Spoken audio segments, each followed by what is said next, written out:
예수님 생애에 가장 고통스럽고 외로웠던 그 시간은 목요일부터 시작된 24시간이었을 겁니다.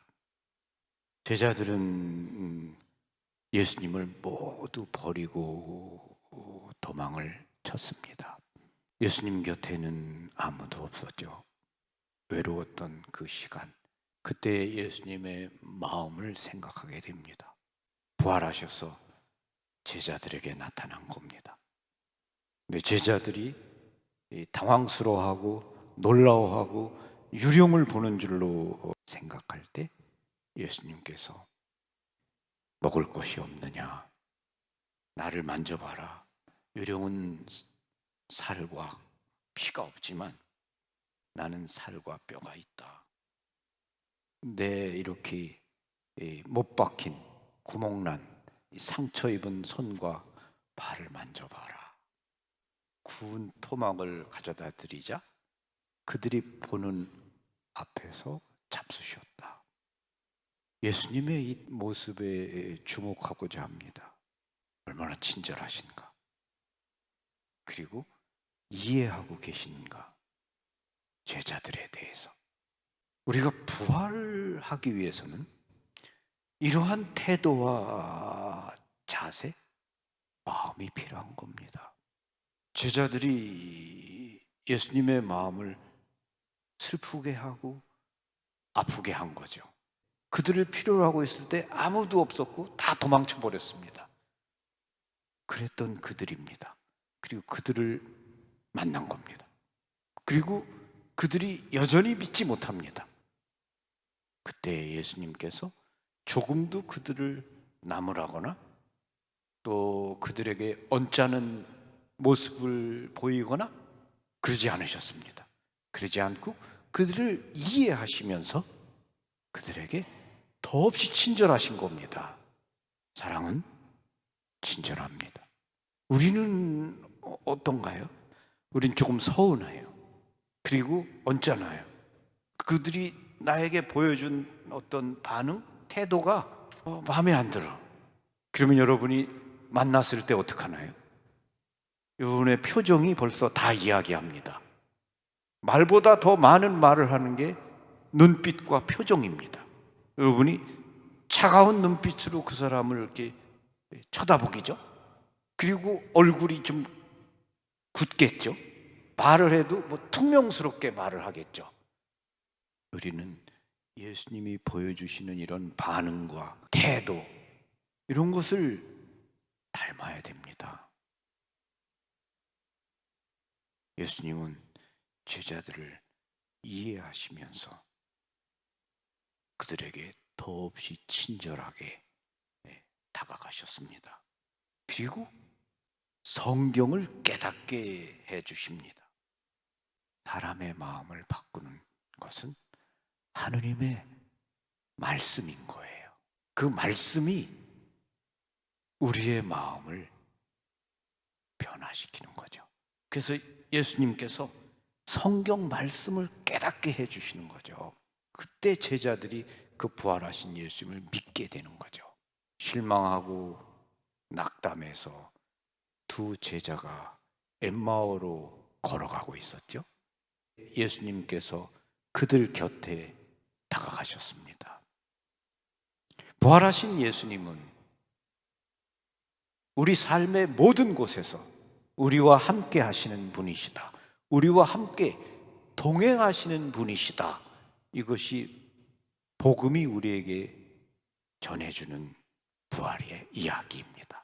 두 제자가 실망하고 낙담해서 걸어가고 있을 때 그들 곁에 다가가서 그들과 함께 걸어가시는 분, 예수님이시다. 부활하신 예수님이시다.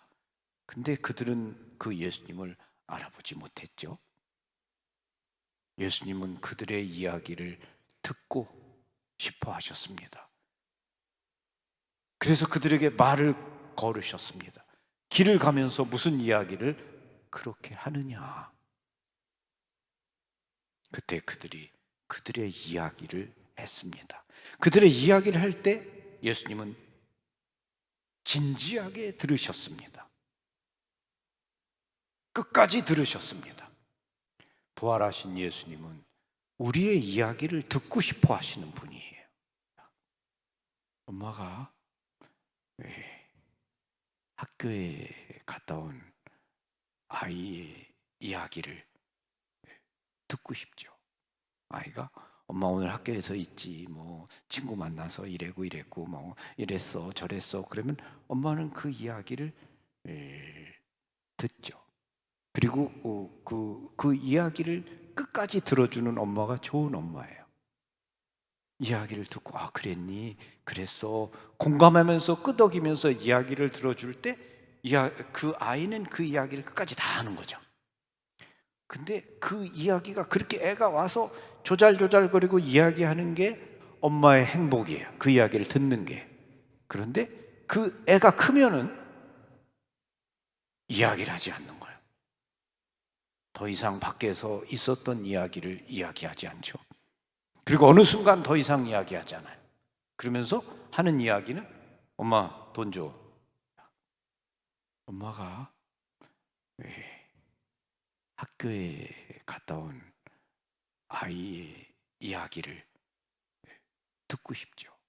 아이가 엄마 오늘 학교에서 있지, 뭐 친구 만나서 이랬고 뭐 이랬어 저랬어. 그러면 엄마는 그 이야기를 듣죠. 그리고 그 이야기를 끝까지 들어주는 엄마가 좋은 엄마예요. 이야기를 듣고 그랬니? 그랬어. 공감하면서 끄덕이면서 이야기를 들어줄 때 그 아이는 그 이야기를 끝까지 다 하는 거죠.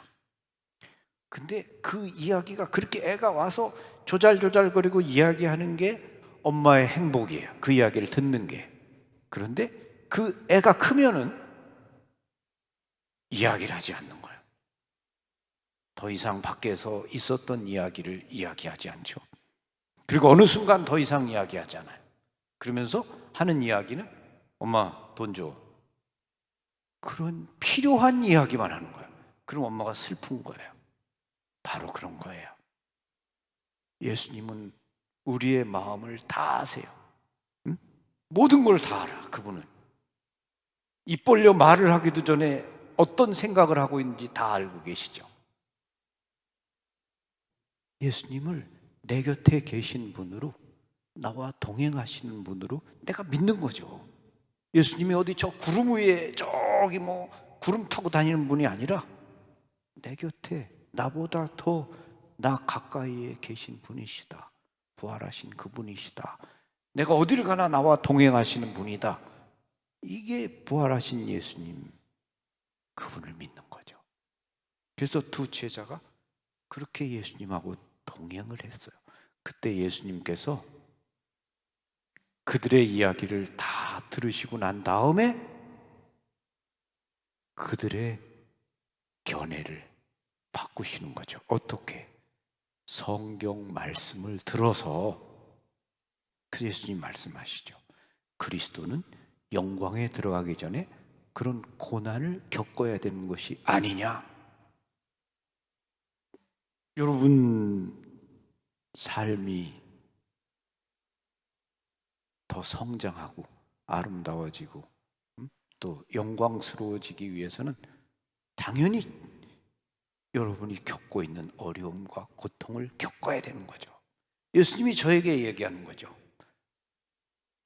영광에 들어가기 위해서는 고난을 겪어야 되는 것이 아니냐? 네가 이런 일을 하는 데는 당연히 어려움이 따르는 게 아니겠느냐? 그런 이야기죠. 네가 잘 되고 네가 성공하기 위해서는 고난을 겪어야 되는 게 아니니? 그렇죠? 다 예수님은 우리에게 성경 말씀을 들어서 말씀을 하시는 거예요. 그 성경이 중요한 거예요. 성경 말씀을 읽고 말씀을 사랑하고 그 말씀을 쫓아 살고 그 말씀이 내 마음에 살아 있어야 돼요. 성경. 여기 성모님이 계시죠? 가브리엘 천사가 발현하고 계세요. 근데 성모님이 무릎 꿇고 있는데 성모님 앞에 무엇이 있습니까? 부모님이 책을 펴놓고 있잖아요. 부모님이 시편을 보고 계셨다든지 아니면 그 구약에 나온 말씀을 읽고 계시는 거죠. 바로 무엇을 하고 있는 겁니까? 거룩한 독서, 렉시오 디비나, 그걸 하고 계시는 거예요. 복음을 읽고 성경 말씀을 읽고 그 말씀을 가지고 묵상하고 기도하고 있는 가운데 천사가 나타나서 주님의 탄생을 예고하고 있는 거죠. 우리 삶에 중요한 것이 하나님의 말씀, 그 말씀을 깨닫는 겁니다. 그리고 그 말씀을 묵상하고 그 말씀과 함께 있고 그 말씀으로 기도하는 겁니다. 오늘 복음에서 예수님께서 바로 제자들에게 그들의 마음을 여시어 성경을 깨닫게 해주셨다. 매일 성경을 읽으셔야 됩니다. 그리고 그 말씀을 읽고 마음에 담고 그 말씀으로 사는 게, 그게 우리 그리스도교 신자들입니다. 말씀을 잉태해야 됩니다. 매일 잉태하고 밖으로 나가서 그 말씀을 출산해야 됩니다. 그 말씀을 출산하는 게 바로 사랑입니다. 그래서 우리가 추구해야 되는 것은 또 다른 마리아가 되는 겁니다. 마리아는 말씀을 잉태하고 말씀을 출산하고 말씀을 낳아주신 분이고 언제나 말씀과 함께 있는 분이 마리아입니다. 우리는 마리아가 돼야 됩니다. 그러기 위해서는 말씀을 잉태해야 돼요. 그 말씀을 잉태하는 시간이 말씀을 읽고 말씀을 묵상하고 말씀을 마음에 간직하는 거죠. 그래야 말씀을 가서 출산할 수 있겠죠. 낳을 수 있겠죠. 내가 예수님의 말씀과 함께 사는 사람이 될 때 오늘 예수님이 보여주신 태도, 예수님이 친절하셨다. 제자들에게 더없이 친절하셨다. 부드러우셨다. 이런 태도를 보여줄 수 있죠. 내 마음에 말씀이 있을 때. 그래서 성모신심 첫 번째는 바로 무엇이에요? 성모신심을 떠받치고 있는 두 개의 기둥이 있어요. 여기 이 대성당에 여기 기둥이 있고 기둥이 있어요. 이렇게 받치고 있는 거예요. 성모신심을 떠받치고 있는 기둥이 무엇입니까? 많은 분들이 이렇게 얘기해요. 묵주기도입니다. 묵주기도 열심히 바쳐야죠. 성모님 사랑하는 사람들이 당연한 거죠. 그런데 성모신심을 떠받치는 기둥의 첫 번째는 말씀이에요. 성모님을 사랑한다고 그러면서 말씀을 읽지 않는다. 말씀을 묵상하지 않는다. 성경을 사랑하지 않는다. 성모신심이 없는 거예요. 두 번째는 성체. 성모님을 어디로 데려가시는가? 성체 안에 계시는 예수님께로. 성체 예수님, 바로 이 거룩한 미사, 이 제대의 식탁으로, 그리고 미사가 끝난 다음 성체 조배, 성체 안에 계신 예수님께로 우리를 이끄시는 분이시다.